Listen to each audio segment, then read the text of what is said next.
Assalamualaikum kawan, berjumpa dengan saya channel Naruyo Agro.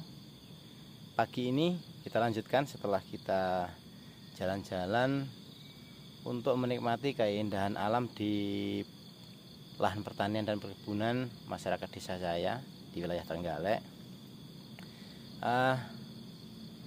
Kita lanjutkan topik pagi ini, mumpung saya masih ada waktu. Topik tentang prospek dan kalkulasi serta hitung-hitungan jika kita pengen menanam kelapa. Kelapa kawan ya, kelapa itu semua orang tahu lah, namanya kelapa itu seperti itu. Nah, itu ada yang kering juga, itu buahnya ada yang kering itu. Waktunya manen tapi karena musim penghujan belum manjat ya, belum bisa manjat pohonnya karena licin. Nah, itu satu tandan sekitar itu yang kering itu 1, 2, 3, 4, 5, 6, 7, 8, 9, 10, ada 12 ya. Itu juga itu tuh banyak, itu udah waktunya manen. Masyarakat di wilayah pesisir sampai pegunungan mengenalnya namanya pohon kelapa. Kelapa itu kelihatannya sepele ya, nggak seberapa. Cuman kalau kita kalkulasi, namanya kelapa itu berbuah dan berbunganya itu sepanjang tahun. Nggak ada namanya musim kelapa, itu nggak ada cerita. Namanya kelapa selalu berbuah dan selalu berbunga sepanjang tahun. Dari rekan-rekan herbal yang pernah saya kenal, bila ada tanaman yang ciri-cirinya selalu berbuah sepanjang tahun, itu berarti tanaman itu mempunyai nilai khasiat nutrisi yang tinggi dan sebagai obat yang luar biasa. Kita telisik satu persatu kawan ya. Oke, dari pohonnya. Kelapa itu berasal dari, kalau orang Jawa bilang kelapa yang tumbuh itu namanya cikal, atau simbolnya pramuka ya, itu namanya tunas kelapa. Itu mempunyai filosofi yang sangat tinggi bahwa kelapa itu, cikal atau tunas kelapa itu adalah calon sumber kehidupan. Bisa untuk obat herbal, bisa untuk nutrisi segala macam. Terus seluruh bagian tanaman kelapa itu berfungsi, mulai dari batangnya, akarnya, terus pelepahnya, terus daunnya, terus lidinya, terus juga bunganya itu kawan ya. Kelapa itu bukan hanya sekedar untuk diambil buahnya saja. Kelapa mungkin yang untuk lokasi-lokasi yang banyak hama tupainya, bisa dialternatifkan untuk diambil air niranya, atau orang Jawa bilang deres ya. Diambil air niranya, nanti waktu calon tandan kelapa yang masih muda itu sebelum belah itu dikupas, terus dirontokkan calon bunganya, terus diikat, terus diiris sama pisau yang tajam ya. Itu bisa diambil niranya tiap hari untuk bahan pembuatan gula merah yang bagus untuk berbagai macam kebutuhan campuran makanan, obat herbal dan lain-lain. Jadi kelapa selain diambil buahnya, bisa juga diambil niranya, seperti aren atau nao. Kita kembali lagi kawan ya, kembali ke meneliti bagian-bagian kelapa, buahnya. Nah, sekarang kita ke buahnya. Buahnya itu mulai dilihat dari air kelapa. Air kelapa itu bermanfaat untuk berbagai macam. Pertama, bisa menyembuhkan orang yang keracunan. Kedua, sumber nutrisi apalagi yang untuk air degan atau air kelapa muda. Terus yang kedua, sabutnya bisa digunakan untuk bahan kerajinan, sapu, bisa juga katanya untuk bahan apa itu? Bahan dasar pembuatan kampas rem ya, bisa katanya itu untuk bahan-bahan seperti itu. Terus juga bisa digunakan untuk apa itu? Yang hasil gilingannya serabut itu bisa digunakan untuk sisa-sisa untuk kokopit atau untuk apa ya, untuk bahan dasar pertanian atau tuh untuk di bahan dasar tanam, bahan apa aja tuh, media tanam di polybag. Terus kedua, cangkang kelapa itu bisa juga untuk kerajinan. Selain itu, kalau yang sudah pecah-pecah bisa digunakan untuk pembuatan arang kelapa atau briket arang kelapa.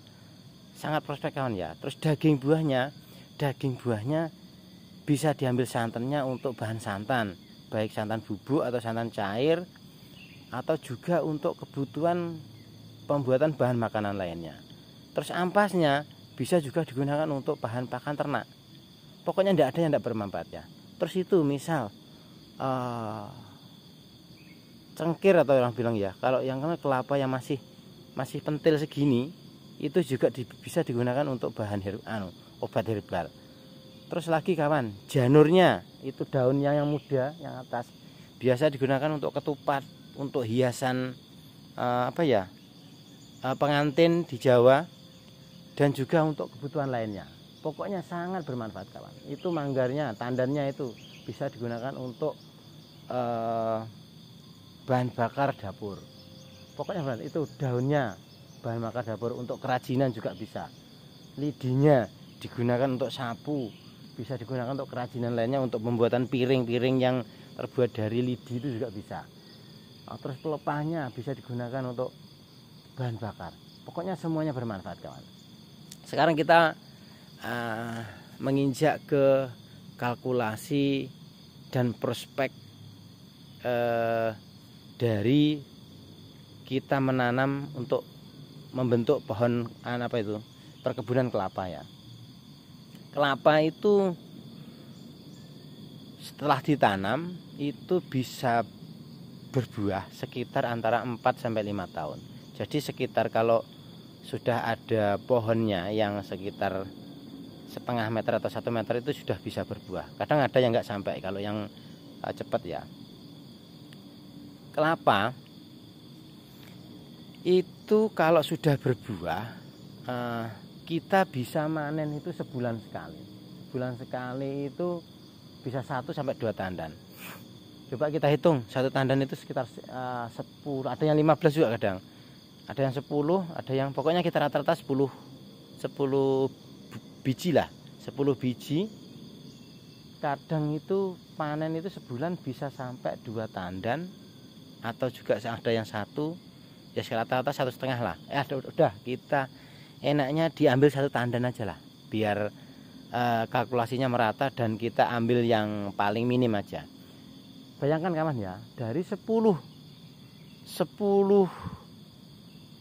biji kelapa, harga kelapa per butir itu atau per biji itu seminim-minimnya itu sekarang itu sekitar antara 2.000 atau 2.500 sampai kadang 6.000, itu di harga petani di desa ya.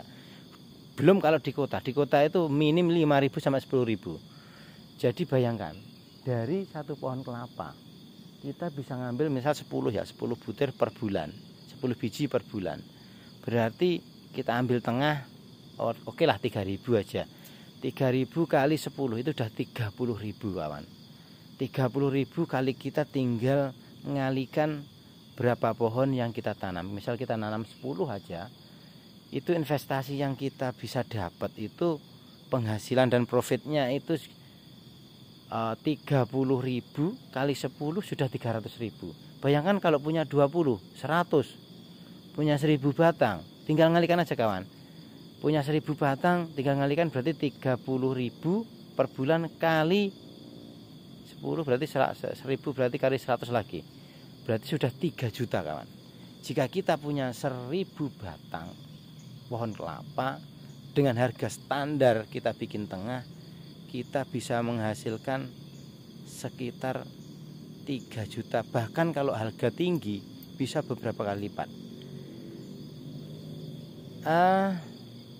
Enaknya kelapa itu berbuahnya itu sepanjang tahun kawan. Jadi kalau pupuknya paling enak kawan. Yang mau kimia silahkan, tapi kalau saya mending ke organik. Kita nanamnya kalau bisa itu kelapa itu jangan dicampur dengan tanaman tinggi lainnya. Ini juga kurang bagus ini. Ini nanti bisa untuk bahan untuk media untuk loncatnya tupai. Jadi nanam kelapa yang bagus itu jaraknya sekitar 10 meter antar pohon, biar tupai itu nggak bisa loncat ya. Terus nanti nanam tanaman tumpang sarinya agak yang pendek aja biar nggak bisa loncat ke pohon kelapa untuk hama tupainya. Terus gini kawan,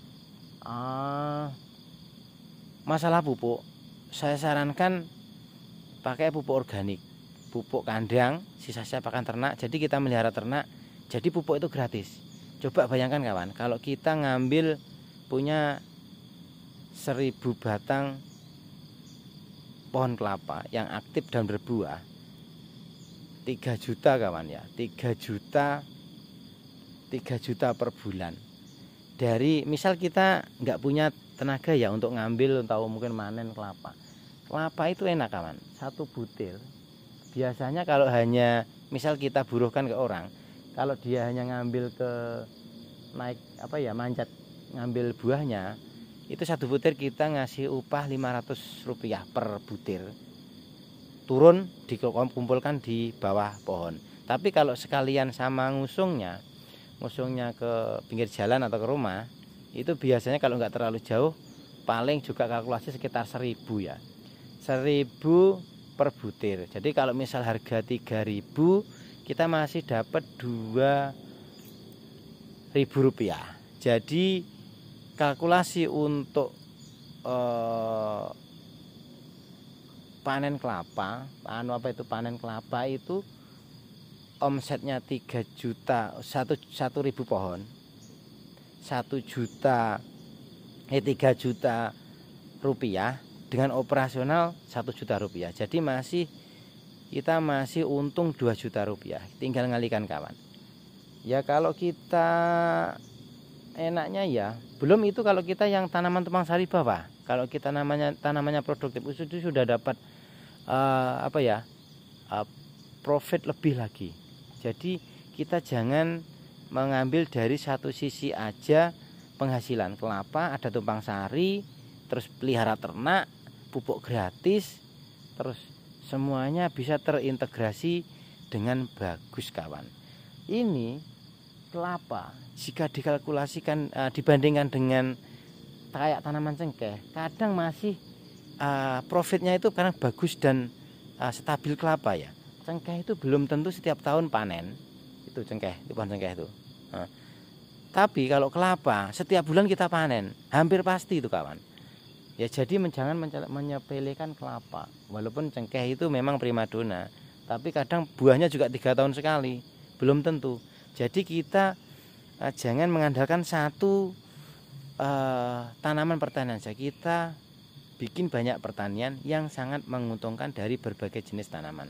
Jadi kita tahu kekurangan dan kelebihan masing-masing, biar kita bisa mandiri, kita bisa untuk kebutuhan rumah tangga keluarga kita tercukupi, dan juga kita tidak ketergantungan dengan pihak-pihak lain. Jadi misalkan ada kelangkaan bahan makanan, kita itu nggak kaget. Oke kawan, sementara itu karena durasi kita untuk VOD itu sekitar 15 menit, ini hampir 15 menit, kita akhiri dulu. Monggo yang mau berkebun kelapa silahkan. Salam semangat ternak, semangat tani. Wassalamualaikum warahmatullahi wabarakatuh.